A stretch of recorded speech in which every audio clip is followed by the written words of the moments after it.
کیا آپ نے کبھی سوچا ہے جب انصاف کا تقاضا ہو اور سامنے اپنا ہی بیٹا کھڑا ہو تب ایک باپ کیا کرے گا؟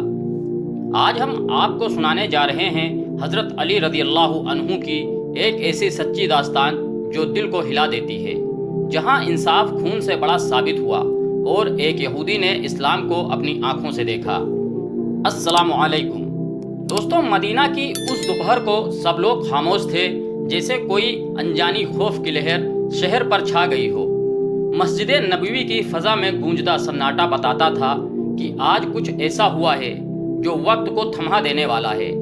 لوگ جمع ہو رہے تھے مگر زبانیں خاموش تھیں، نگاہیں جھکی ہوئی تھیں اور دلوں میں ایک ہی سوال تھا: کیا واقعی علی نے اپنے بیٹے کے خلاف فیصلہ کر دیا؟ یہ وہ وقت تھا جب حضرت علی کرم اللہ وجہہ خلیفہ بن چکے تھے۔ انصاف کے ایسے پیمانے طے کر دیے تھے کہ دشمن بھی تعریف کیے بنا نہیں رہ سکتا تھا۔ ایک دن کا واقعہ ہے جب ایک غریب یہودی اپنے کیس کے لیے حضرت علی کے پاس آیا۔ معاملہ ایک لوہے کی زرہ کا تھا۔ یہودی کا کہنا تھا کہ یہ زرہ اس کی ہے اور حضرت علی نے اپنے پاس رکھ لی ہے۔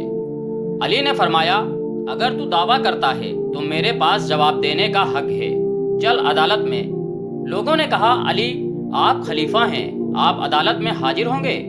علی نے مسکرا کر کہا، میں علی ہوں مگر اسلام میں کوئی عہدہ انصاف سے اوپر نہیں۔ عدالت میں دونوں پیش ہوئے۔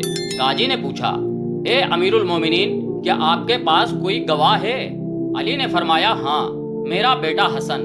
قاضی نے کہا، بیٹا باپ کے حق میں گواہی نہیں دے سکتا۔ علی نے سر جھکا کر کہا، پھر مجھے کوئی گواہ نہیں۔ قاضی نے فیصلہ یہودی کے حق میں دے دیا۔ وہ یہودی کھڑا ہو گیا، آنکھوں میں آنسو تھے، بولا، اے علی، جو انصاف تم نے آج کیا ایسا میں نے کبھی نہیں دیکھا۔ یہ زرہ واقعی تمہاری ہے، میں نے اٹھائی تھی، لیکن آج میں نے اسلام کو اپنی آنکھوں سے دیکھا ہے۔ میں گواہی دیتا ہوں کہ اللہ کے سوا کوئی معبود نہیں اور محمد صلی اللہ علیہ وسلم اللہ کے رسول ہیں۔ علی نے اسے گلے سے لگایا اور کہا، آج تو نے حق کو پہچانا، مگر یہ تو بس شروعات تھی۔ سب سے ہولناک واقعہ وہ تھا جب حضرت علی نے اپنے ہی بیٹے محمد بن حنفیہ کے خلاف انصاف کا فیصلہ دیا۔ ایک دن کسی نے کہا کہ آپ کے بیٹے نے زکوٰۃ کے مال میں کچھ تاخیر کی ہے اور کچھ حصے میں کوتاہی کی ہے۔ علی نے بیٹے کو بلایا، اس کی آنکھوں میں آنکھیں ڈال کر پوچھا، کیا یہ سچ ہے؟ بیٹا کانپ گیا، فرمایا، اگر تو نے امانت میں خیانت کی ہے تو یاد رکھ، علی تجھے معاف نہیں کرے گا، لیکن اگر تو بے قصور ہے تو تیرے باپ کا یہ وعدہ ہے کہ تجھے عدالت سے انصاف ضرور ملے گا۔ یہ سن کر سب لوگ دہل اٹھے۔ کوئی سوچ بھی نہیں سکتا تھا کہ ایک باپ اپنے بیٹے سے اس طرح بات کرے گا، مگر علی کوئی عام باپ نہیں تھے۔ وہ اسلامی حکومت کے سردار تھے جن کی نگاہ میں رشتہ، خون، قریب سب برابر تھے، جب بات اللہ کے حکم اور انصاف کی ہو۔ علی نے ثبوت مانگے، بیٹا عدالت میں پیش ہوا، قاضی نے فیصلہ کیا اور بیٹے کو بری کر دیا۔ مگر اس دن علی کی آنکھوں میں جو آنسو تھے وہ اس بات کی گواہی دے رہے تھے کہ انصاف کرنا کتنا مشکل ہوتا ہے جب تمہارے سامنے اپنا ہی لہو کھڑا ہو۔ ایک اور واقعہ وہ ہے جو کم ہی لوگ جانتے ہیں۔ کوفہ کی ایک عورت روتی ہوئی دربار میں آئی، بولی، علی، میرے بیٹے کو ایک امیرزادے نے قتل کر دیا ہے اور وہ پیسے دے کر بچنا چاہتا ہے۔ علی نے پوچھا، کیا تیرے پاس کوئی گواہ ہے؟ بولی، نہیں، لیکن اللہ گواہ ہے۔ علی نے سر جھکا لیا، فرمایا، اگر تو چاہے تو میں اس امیر کو بلا کر اس سے سوال کروں گا، لیکن یاد رکھ، بنا گواہ کے انصاف کرنا نا انصافی ہوگی۔ اور پھر انہوں نے وہ امیرزادہ بلوایا۔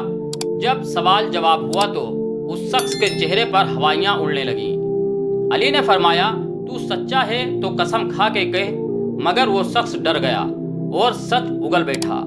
علی نے اسی وقت فیصلہ سنایا قصاص کا اور کہا، آج اس عورت کو اس کی ماں ہونے کا حق ملا ہے۔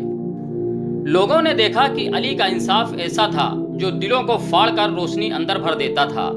علی کی زندگی کا ہر لمحہ تعلیم کا پیغام ہے۔ ایک بار ایک غلام سے تھوڑی سی کوتاہی ہو گئی، لوگوں نے کہا اسے سزا دی جائے۔ علی نے پانی منگوایا، اپنے ہاتھوں سے غلام کو وضو کرایا اور فرمایا، جیسے میں تیری غلطی پر پردہ ڈال رہا ہوں ویسے ہی اللہ ہمارے گناہوں پر پردہ ڈالے۔ غلام رو پڑا اور اس کی آنکھوں سے آنسو ایسے بہنے لگے جیسے روح سجدہ کر رہی ہو۔ حضرت علی کا یہ کردار بتاتا ہے کہ انصاف صرف سزا دینے کا نام نہیں بلکہ رحمت کے ساتھ انصاف کرنے کا نام ہے۔ یہ تھی وہ داستان جو ہمیں بتاتی ہے کہ انصاف کرنا آسان نہیں ہوتا، لیکن علی جیسے لوگ ہمیں دکھاتے ہیں کہ انصاف کیسے کیا جاتا ہے۔ اگر آپ کو یہ ویڈیو پسند آئی ہو تو لائک کریں، شیئر کریں اور چینل کو ضرور سبسکرائب کریں۔ نیچے کمنٹ کر کے بتائیں کہ آپ اس سے کیا سیکھتے ہیں۔ پھر ملیں گے ایک نئی سچی اسلامی کہانی کے ساتھ۔ تب تک کے لیے سلام اور دعاؤں کے ساتھ اللہ حافظ۔